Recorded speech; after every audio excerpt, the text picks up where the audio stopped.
during his time in Treta Yuga. And it was done with all pompous, all glory. It was such a magnificent scene at the time. But as things progress, time progresses, as time moves on, ceremonies, everything tend to shorten down and become very compact, and everything has to be done in a much shorter manner. So thank you all for coming, and thank you to our viewers online. And today we are going to be talking on the Bhagavad Gita, chapter 2, which is entitled Contents of the Gita Summarized.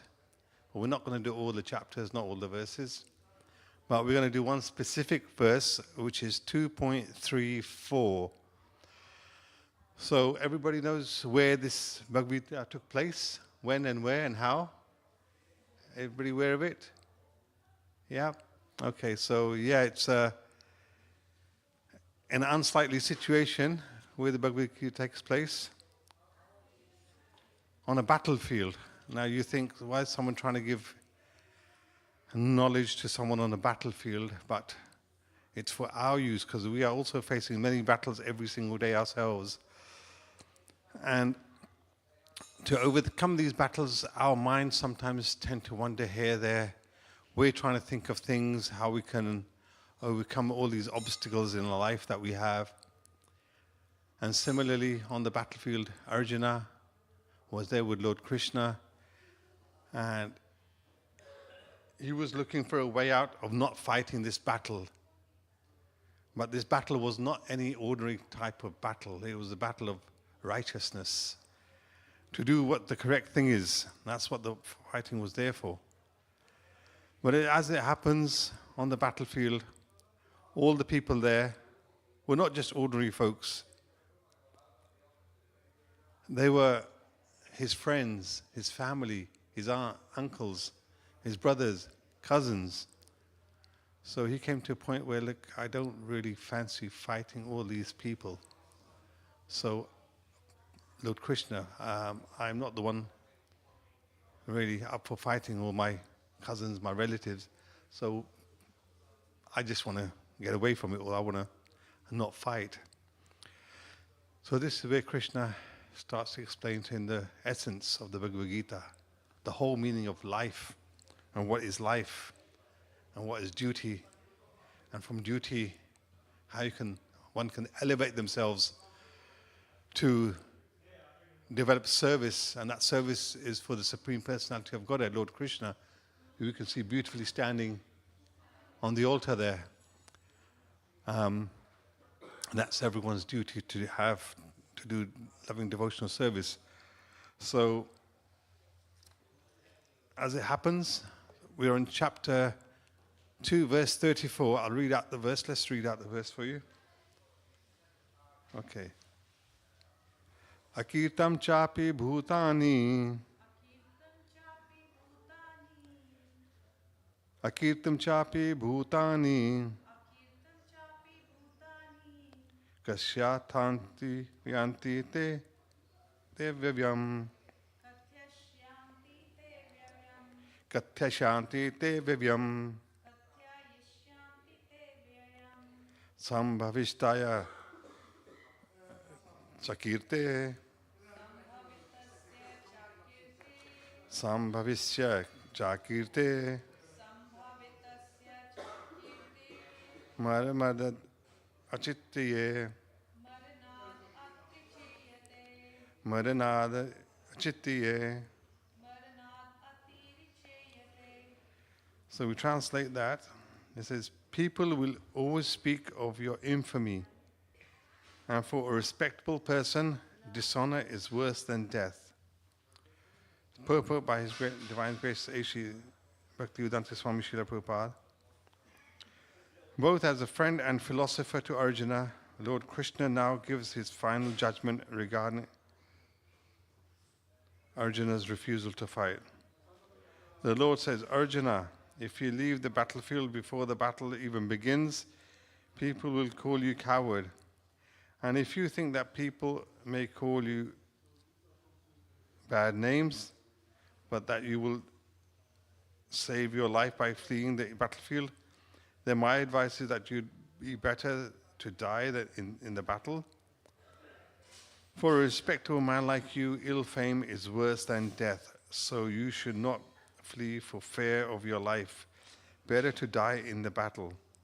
That will save you from all ill fame of misusing my friendship and from losing your prestige in society. So the final judgment of the Lord was for Arjuna to die in the battle and not withdraw. So we'll talk a bit on this and see what we can come up with. Om Namo Om Jnanatimrindasya Jnananjala Shalakaya Chakshuru Militan Yena Tasmai Sri Guru Sri Chaitanya Manovistam Stapatam Yena Bhutle Swayam Rupam Kadamayam Dadati Swapadantikam Vandeham Sri Guru Sri Jita Padakamalam Sri Guru Vaishnavascha Sri Rupam Sagujatam Sakara Raghunathamvitam Tam Sajivam Jai Sri Krishna Chaitanya Prabhu Nityananda Sri Advaita Gadadhara Sri Vasade Gaur Bhakta Vrind Ki Jai. Hare Krishna Krishna Krishna Hare Hare Hare Rama Rama Rama Hare Hare. So just a little background just to this. So the previous chapter 2 is the contents of the Gita summarized. So all the 18 chapters are combined within this one chapter. So everything is explained by Lord Krishna in just this one chapter, but in a very condensed, precise form. So text 1 to text 30 talks about the soul, the Atma Gyan. Lord Krishna tells Arjuna that, there's no such thing as death. Death is a phase that one goes through, and there's no need to lament for that. Because every living thing that we see goes through a cycle of birth, old age, disease, and death. So death is imminent. But you shouldn't be lamenting over this. Now, Arjuna's dilemma was that he was in the middle of a battlefield. He's sitting there on his chariot with Krishna, and he's looking across each side, on both sides apparently, not just one side, but on both sides were his friends, his comrades and companions, and his teachers. So his mind was so puzzled that I'm expected to fight all these? And so out of love, affection, and compassion, he couldn't do that. He found it so difficult. He was said, how can I, if these are all my cousins, my brothers, and everyone here, and if I was to kill them, I mean, when you're in a house, you have so many people, everybody has a laugh and a joke and a normal when we're living together. It's such a lively atmosphere, and there's so much to do there. But if there's no one there with you to participate in anything that you're doing, is it really worth it? You think, well, if it's someone's birthday, everybody would like to be there, yes? Would you like to do a birthday on your own?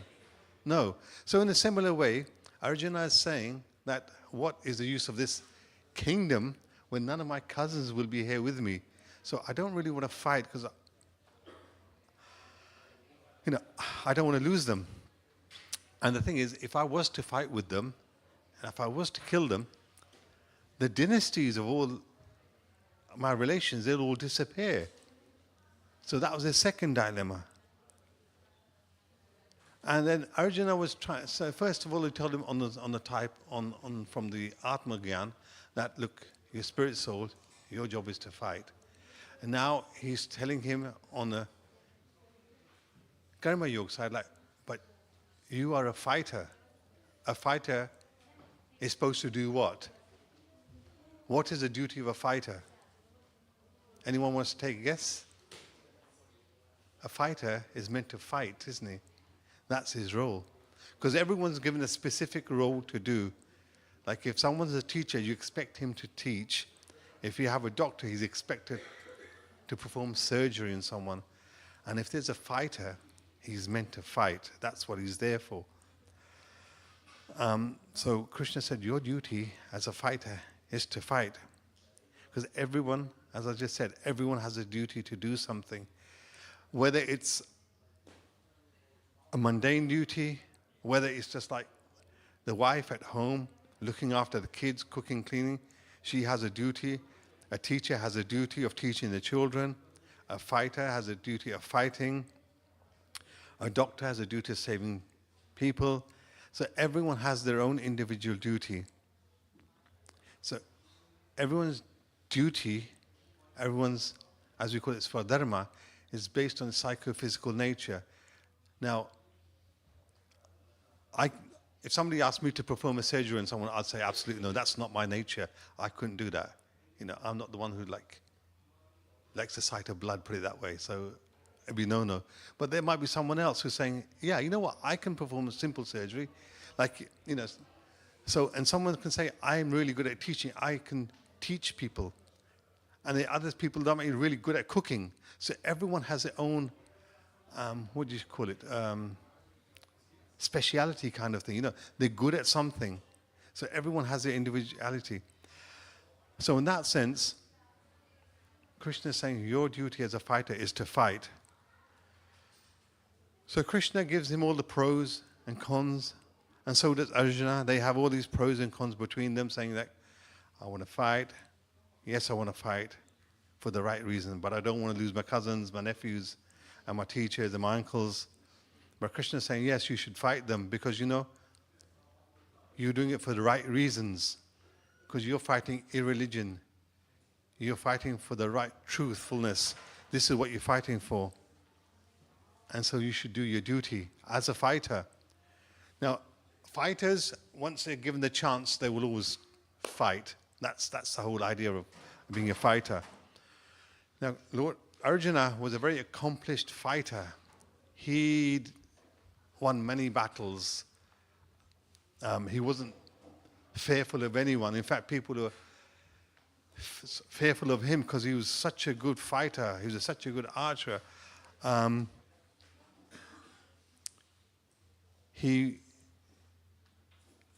Any opportunity to go into a battle, he would be there, right? Arjuna even went in fact, he even went so far as obtaining special weapons, like from Lord Shiva.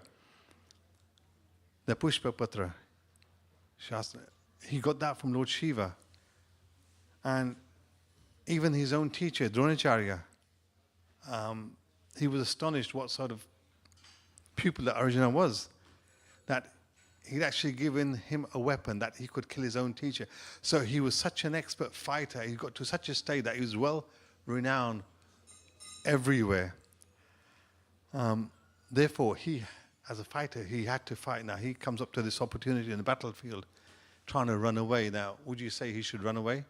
No, of course not. Because the other dilemma that Krishna posed to him, to Arjuna, was that, like, you're a fighter, your duty is to fight, yeah? So if you don't fight, you incur sin, right? And then Arjuna was saying, but if I do fight, I'm going to be killing all these people and I'll be incurring sin. So either way, I don't think it's right.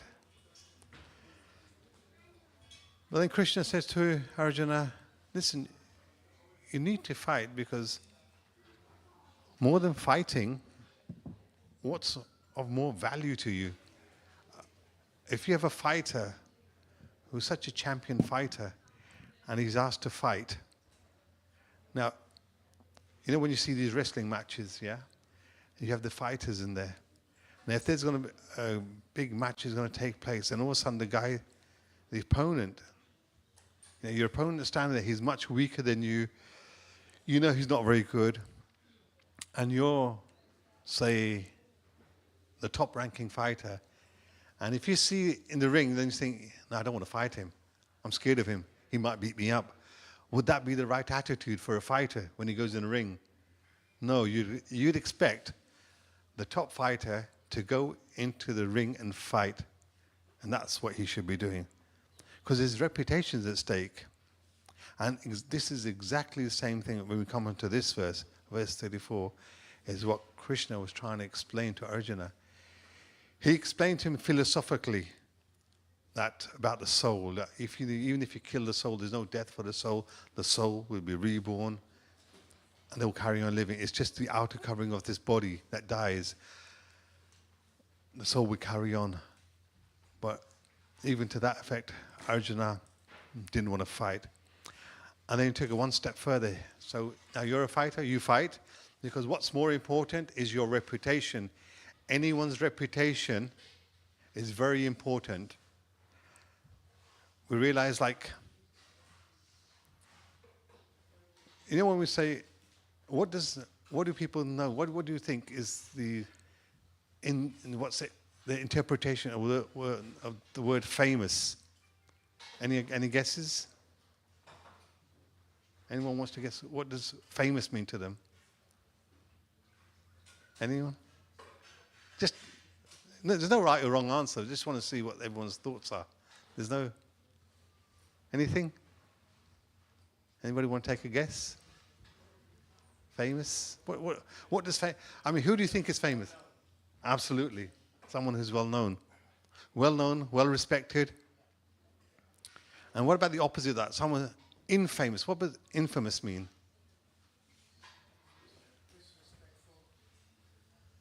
Absolutely. Yeah. So in this verse, Krishna uses the word akirtim, which means, kirti means famous. Akirti, with the A in front of it, means infamy. Now, infamy is affecting your gross reputation. It's not like it's just for a little while. Infamy, it'll be for a long time. I think in modern times, you know, the only person I can think of, you know, people in society, modern days, you know, their name and reputation is very important to them. Whether you live, you know, in a local area, or whether you're standing in your constituency, or whether you're in country, or whether you're in a business. You know, the only person I can think of, I don't know, don't get me wrong, but it's just my idea is like, you know, from Kingfisher Airlines, Vijay Mallya, he had such a huge reputation that he was this. But then when he caught doing whatever he was doing, his reputation went downhill, and he was trying to hide everywhere from everyone and everything. So in a similar way, this is what Krishna was talking about to Arjuna, that if you don't fight, this is what's going to happen to you. And I mean, let alone Arjuna, I mean, nowadays you have little kids, you know, children. You know, if you don't say anything nice, you know, they can get upset as well. They say, oh yeah, but I've done this. And if you say, oh, you haven't done this, and they get upset with you. And then, you know, they say, oh, you might tell my friends, you might tell them this. So even their image and respect is very crucial nowadays, you know. So Krishna was trying to tell Arjuna that your infamy, it's not going to last for a year, 2 years, 3 years, 5 years, 10 years. Shri Radha Gokulan Bhagwan Ji ki jai, Sita Ram Lakshman Hanuman ki jai, Shri Gaur Nitai ki jai, Srila Prabhupada ki jai. He says, your infamy is not going to last like maybe 1 year, 2 year, 5 year, 10 years. But it's going to be lasting for a long time. And now, even now, after so long, we're still discussing it. We're still talking about it, you know. It's happened so long ago, nearly 5,000 years, and yet we're still talking about Arjuna, how he tried to walk off the battlefield and not fighting. So he goes, is that a sort of thing you want people to talk about you even after such a long time that you decided not to fight and walk off the battlefield? He goes, don't forget, I am your friend, I'm your charioteer, I'm standing here with me. Don't forget the fact that if you decide to walk off the battlefield today, I'll be going with you, right? And, okay, I might just be a charioteer for you, right? But my reputation is also at stake, so why should I let my reputation tag along with yours? But we know that Lord Krishna is Lord Krishna. He's the Supreme Personality of Godhead. And he said, look, you know what? Krishna's reputation is always high up. You can't